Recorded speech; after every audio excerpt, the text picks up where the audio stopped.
Hello everyone and welcome back to the Great Book of Grudges. My name is Nathan and we're back with some more Total War Warhammer 3 news. Rather exciting ones as we're finally getting some unique faction mechanics and some really cool in-game screenshots. Of course, we're going to be starting off with Kairos Fateweaver and there's a few things to discuss. Now, before anything, we're going to talk about the intro as there's some really cool things there, moving on directly straight onto the third paragraph. Warhammer 3's launch Legendary Lords lay somewhere between Warhammer 2's launch lords and our later DLC lords in terms of complexity and unique mechanics. There is a lot going on in Warhammer 3 with the standard campaign mechanics, the uniqueness of the new factions and their campaign mechanics, many of which we haven't told you about yet. However, we do want these launch lords to feel interesting and powerful even once we've blown the doors off with our DLC and FLC lords and their weird and wonderful capabilities. Naturally, it's also our job to look back on this sentence in the coming years and say we were totally wrong because we made DLC and FLC way better than we expected. We'll check in down the road and see how we're doing, as well as those mechanics will also give some information about start positions including basic stats, settlements. While we can't show off the campaign map quite yet, it's a large and surprising beaut. It should also give you a little tease of what to expect and let you start building a campaign in your head. Also, this is the first time we're going to give you some hard numbers for effects. Then they go on and saying that these could change understandably as launch is still a bit of a way, I'm imagining. Well, we're still not even in 2022 yet.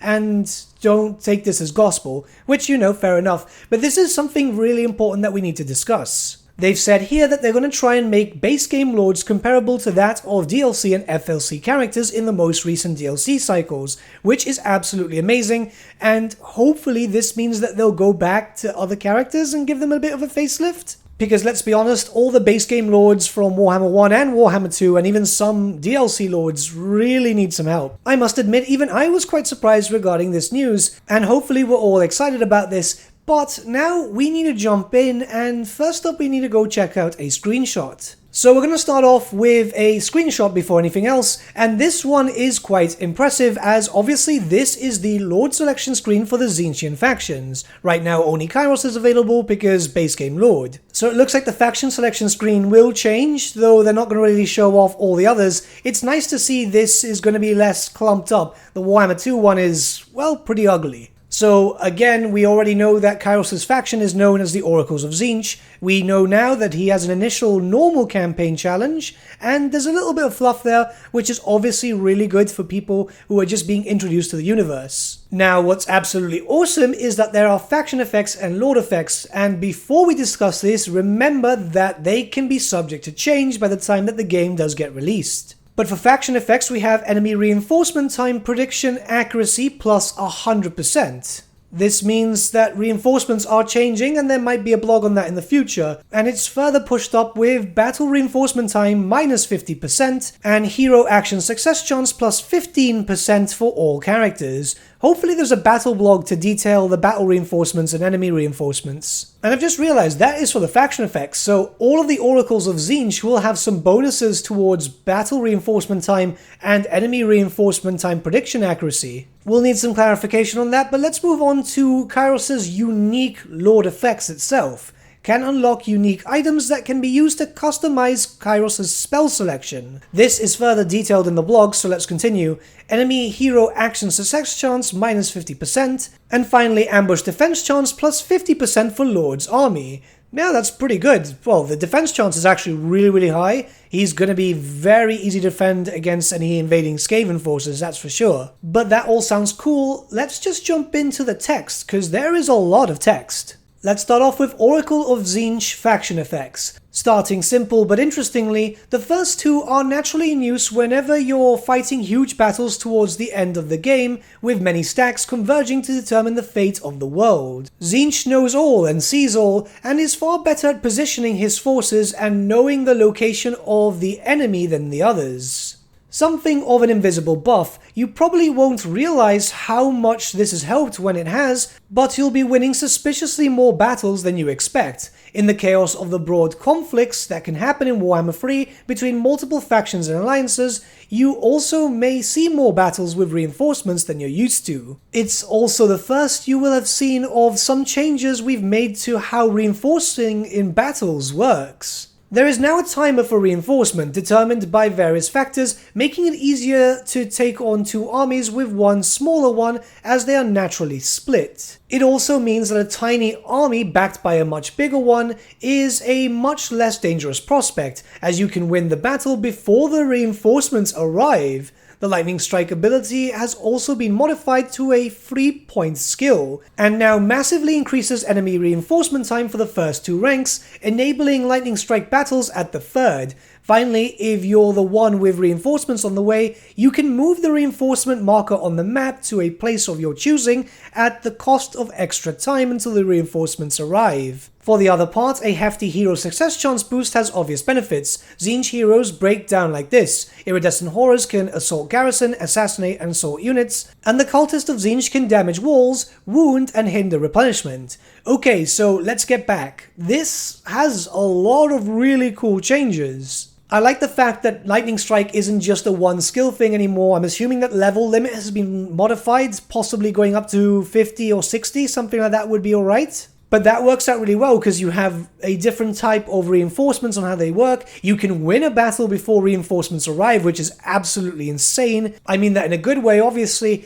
Everything is sounding really well, especially being able to pick where your reinforcements come from. This is going to be such a massive quality of life change, which honestly I think everyone's going to be really happy about. No more armies spawning behind your enemy lines for some reason because no idea. It's just really weird in how that can happen sometimes. But if this blog means that all that is going to be a thing of the past come Warhammer 3, well, I'm going to be enjoying the game a lot more. Now let's look at Kairos Fateweaver's legendary lord effects. We've already discussed them, so we can jump directly onto the text. Let's just quickly deal with those latter two before we explain the former. Plenty to like there, both early and late when hoping to avoid your enemy's more deadly objectives. It also means you're going to need to defeat Kairos in his idea of a fair fight should you be facing him on the campaign map. But the meat is Kairos' ability to wield spells from various magic laws beyond his own. This is done through skill points placed into a unique row from level 11 onwards. There are no prerequisites, meaning you can choose which laws to take without caveats. Each base law, Beast, Death, Fire, Heavens and so on, has its own fragments of power that can be equipped by Kairos once he has unlocked that skill. A second point can be put into each skill to decrease cooldowns and cost, as well as unlock the passive effect while casting for each law, when that item is equipped. These go into Kairos' arcane item slots. Okay, so far so good. I really do hope that we have an increased level cap though, because let's be honest, that's a lot of different skill points. We're going to see a screenshot in just one second. But let's carry on. Each item will disable 2 spells from the Lore of Tzeentch and enable 2 spells from the Chosen Lore, along with their overcast variants. Here's a rundown of each, and we'd recommend the Total War Warhammer Wiki for details on the passives and spells that aren't unique to Warhammer 2, and our spell laws blog for everything else. Okay, so far so good. This does sound really fun. You'll be able to pick and choose. You won't get access to all the different laws, which is more or less what he had in the tabletop, but this does sound a bit less broken. I kind of like this system. That way you can basically play around and choose the spells, well, the specific laws, and just have a bit of fun. That does sound really fun, to be honest. Before we move on to the actual spells, we do have his skill lines. This is pretty cool. Again, I need to remind you that any stats and so on could be subject to change, so don't take these as gospel, though he does seem like he has a really large skill line, and interestingly enough, he does look like he has a unique skill line too. So yeah, being put into the whole DLC category, which is pretty nice. Hates Nurgle, that's going to be quite interesting. And a few other different things. We don't really get too much information here, which is understandable, though we can find out that he starts out in a location called the Valerie in the Eastern Steppes. Man, I can't wait to start looking at all these different skills, because everything's there is just kind of like, yeah, it's ready, but you can't see it yet, and it's kind of annoying. Now let's look at the actual laws and see what spells we get and what we lose when we pick up a specific fragment.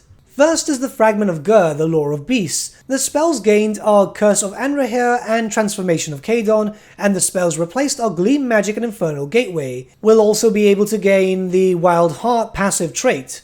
Then the Fragment of Shaish, the Lore of Death. Spells gained, Fate of Buna and Purple Sun of Ceres. Ooh. The spells replaced are Treason of Tzeentch and Tzeentch's Firestorm, with the passive ability of Life Leeching. Next we have the Fragment of Akshi, and that is of course the Lore of Fire. Spells gained are Piercing Bolts of Burning and Flaming Sword of Ruin. Spells replaced are Gleam Magic and Infernal Gateway, and the passive is Kindle Flame. Next is the Fragment of Azir, which is the Lore of Heavens. Spells gained Comet of Cassandora and Curse of the Midnight Wind. Spells replaced Treason of Tzeentch and Tzeentch's Firestorm, passive Rolling Skies. Next is the Fragment of Gairon, the Lore of Life. Spells gained are Regrowth and Shield of Thorns. Spells replaced are Treason of Tzeentch and Tzeentch's Firestorm with the passive of Life Bloom. Next is the Fragment of Hysh, the Lore of Light. Spells gained are Byrona's Time Warp and Net of Amintok, and spells replaced are Treason of Tzeentch and Tzeentch's Firestorm with the passive of Exorcism. The Fragment of Chaemon is of course the Lore of Metal. Spells gained are the Transmutation of Lead and Final Transmutation.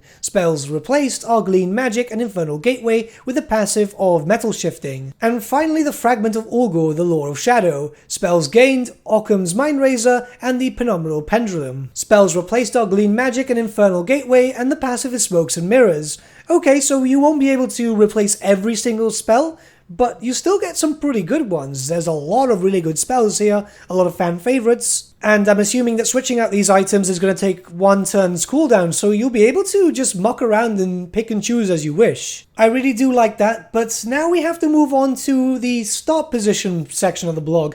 But before anything, we do have one final screenshot. We have the starting army for Kairos Fateweaver, which is of course Kairos himself. 3 units of Blue Horrors of Tzeentch, these are the frontline infantry. 2 units of Screamers of Tzeentch, which are flying monster type units. And finally 1 unit of Chaos Furies of Tzeentch, of course. It's a rather interesting start composition, to be honest, considering that the Blue Horrors themselves are supposed to be some of the weakest units as far as we're aware, and Well, Screamers were definitely good in the tabletop, so I'm assuming that they're going to be good here. Furies are likely to be chaff units because, well, they were in the tabletop, but nobody really used them because, yeah, they were that bad. I'm assuming that now that they've shown us this composition, this is locked, but it might be subject to change in the future. It's still not too bad, you get a lot of different things. We also see that there's 160 units for the Blue Horrors, 16 units for the Screamers, and 40 units for the Furies. I'm not too sure what this is, but I'm assuming this is large or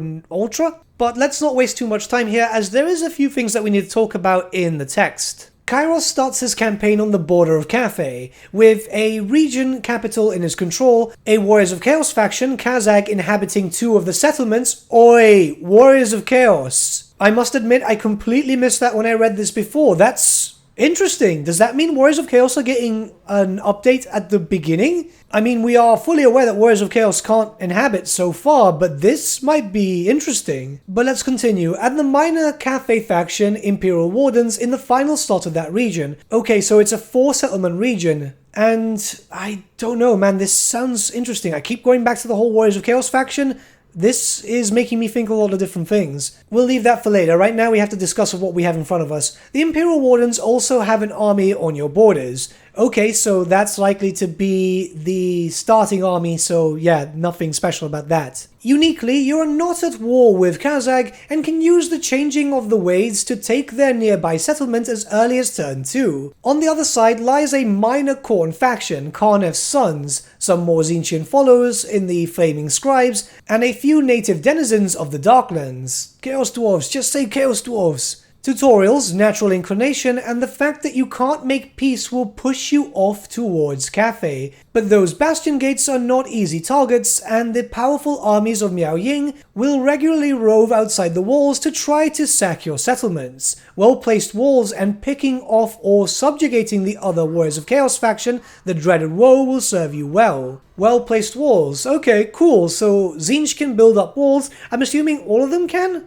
This is curious. We still don't have a lot of information regarding playstyle, but this is cool. Alternatively, you could head west towards the rest of the Chaos Wastes and the fringes of Kislev, or strike south looking for a way into Cathay from the mountains. Kairos' starting stack consists of himself, 3 units of Blue Horrors, 2 packs of Screamers, and 1 unit of Furies. It's agile, but certainly on the weaker side of starting stacks overall, and while we've rated it as a normal starting difficulty, you'll certainly have to plan some good invasions and use Tzeentch's mechanics to the fullest to make progress. Playing defensively and gathering your power to sprint up the tech tree, as well as making some strategic alliances to your west and south, is another option. I must admit that this does sound quite interesting, and it's nice to know that we're going to have a lot of enemies around, especially some other Chaos factions to fight, so it's not going to be all Cathay, Cathay, and Cathay. They've mentioned to the south a few times now, so maybe there'll be like a minor faction of Chaos Dwarves, very similar to how we could see Bretonnia for a while before it became an FLC, though I'm not thinking that Chaos Dwarves are going to be an FLC, it's likely a DLC, and hopefully a good one, and quick too. Though with all that being said, everything does sound pretty cool. I do like all the little hints that we've been getting and all the little teasers from this blog. The Warriors of Chaos thing, that really threw me off. I can't wait to see what's going to happen with that. I'm starting to think that maybe Be'lakor will have something special, but I don't want to speculate on this because this is a news video. We'll leave that for another day. Though with all that being said, what do you guys think about the reveal of Kairos' faction mechanics? It does sound pretty fun, and if they are planning on making every single base game lord comparable to that of DLC lords, then Warhammer 3 is going to come out to a very good launch. This is something that is so desperately needed for other lords, I just hope that they'll go back for those too. But let me know your thoughts in the comments below, and let's start a bit of a discussion. But with that, my friends, we've come to the end of our video. Thank you so much for watching. If you did enjoy the video, might I suggest giving the video a like, or even subscribing to the channel, as it really does help us out. In the description section below are various links to different social media platforms such as Facebook, Instagram, and Discord. Also in the description section is an affiliate link with Element Games where you could buy loads of hobby-based products, not just Warhammer, for 10 to 25% off. Making a purchase using that link and also our special code, which is also in the description, supports the channel at no extra cost to you, which we think is rather cool. A big thank you to our patrons. Your support means the world to us. It's amazing that people want to help a small channel like us grow and get to a higher level of content. A big thank you to Gibraltar LUSC, Ryan Bertsche, Andrew Prince, and Okro for subscribing to us at our Fane level. You guys are super cool. And a big thank you to Edward Yule, VS Vasan, Aaron Whitman, and Shaggy for subscribing to us at our King level. Honestly, we can't thank you all enough. And lastly, a big thank you to all of you for liking, sharing, and commenting on these videos. Honestly, it's because of you guys that the channel has been growing at such a great pace lately, so we can't thank you all enough. But with that, my friends, thank you so much for watching once again, and we shall see you all again very, very soon. Have a good day.